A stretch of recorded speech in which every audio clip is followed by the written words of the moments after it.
বিয়ের রাতে শাড়ি খুলে ফেলার কারণে আমার স্বামী প্রচণ্ড রেগে যায়। বিয়ে কিংবা বাসর রাত নিয়ে প্রতিটা মেয়ের অনেক স্বপ্ন থাকে। আমিও এর ব্যতিক্রম ছিলাম না। আমার মনেও আমার বাসর রাত নিয়ে অনেক স্বপ্ন ছিল। আমি যখন ক্লাস 9 এ পড়ি তখন আমার বিয়ে হয়।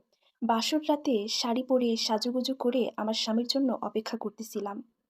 কিন্তু এর কিছুক্ষণের মধ্যেই আমি অনুভব করি আমার শরীরের মধ্যে কেমন যেন অস্থিরতা কাজ করতেছে। আমি বুঝতে পারলাম আমার পিরিয়ড হয়েছে।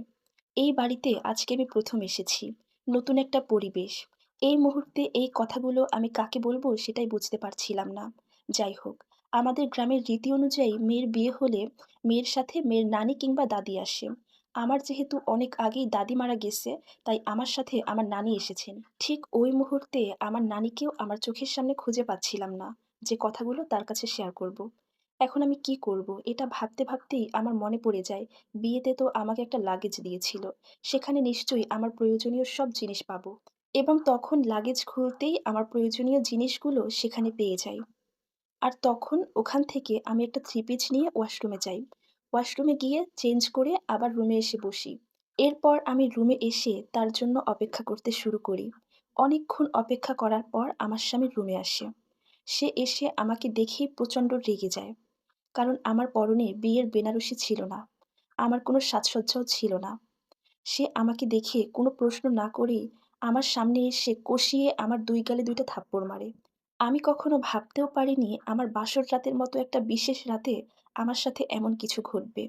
সে আমাকে থাপ্পড় মেরেই বলতে লাগলো, "আপনার হয়তো বাসর রাত নিয়ে কোনো প্ল্যান নেই। কিন্তু আপনি কিভাবে ভাবলেন আমারও কোনো প্ল্যান নেই? আপনি আমার পারমিশন ছাড়াই শাড়ি খুলে ফেলেছেন। সাজসজ্জা নেই, গয়না নেই আপনার শরীরে। এসব দেখে আমার কেমন লাগছে আপনি জানেন?"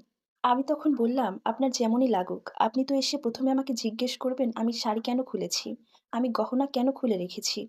আপনি এত কিছু বোঝেন, এত কিছু জানেন, অথচ এইটা জানেন না যে প্রতি মাসে মেয়েদের একটা সমস্যা হয়? হ্যাঁ, আমার পিরিয়ড হয়েছে।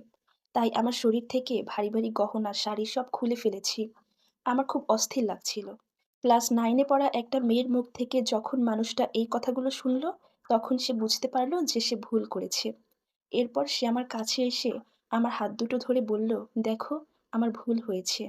এরকম ভুল আমি আর কক্ষনো করব না।" সে আরো বলতে লাগলেন, "জানো, আজকের মতো একটা বিশেষ রাতে ঘরে ঢুকেই তোমাকে এমন সাদামাটা অবস্থায় দেখে আমার মেজাজ ঠিক ছিল না।" তখন আমি তাকে বললাম, "আপনার মেজাজ যতই খারাপ হোক, আপনি আজকে এই কাজটা একদম ঠিক করেননি।" এরপর আমি আরো বললাম, "আজকে ১ম বার আপনি এমন ভুল করেছেন বলে আমি আপনাকে মাফ করে দিলাম। কিন্তু এই ভুলটা যদি আপনি বারবার করতে থাকেন, তাহলে আপনার সাথে আমার আর কোনো সম্পর্ক থাকবে না।" এই বলে কথা শেষ করলাম। তখন আমার স্বামী তার বুকে আমাকে জড়িয়ে ধরে ঘুম পড়িয়ে দিল। মানুষটা এমনিতে ভালোই, কিন্তু রাগ হলে নিজেকে আর কন্ট্রোল করতে পারে না। আলহামদুলিল্লাহ, আমাদের বিবাহিত জীবনটা বেশ সুখেরই যাচ্ছে। আসলে কি জানেন, রাগের সময় আমাদের প্রত্যেকটা মানুষের উচিত নিজের রাগকে কন্ট্রোল করা। নয়তো আমরা এমন অনেক ভুল করে ফেলি যার কোনো ক্ষমা হয় না। সো ভিউয়ার্স, এই সম্পূর্ণ স্টোরিটা একটা আপুর জীবন থেকে নেয়া, যার সাথে আমার বাস্তব জীবনের কোনো মিল নেই। ধন্যবাদ।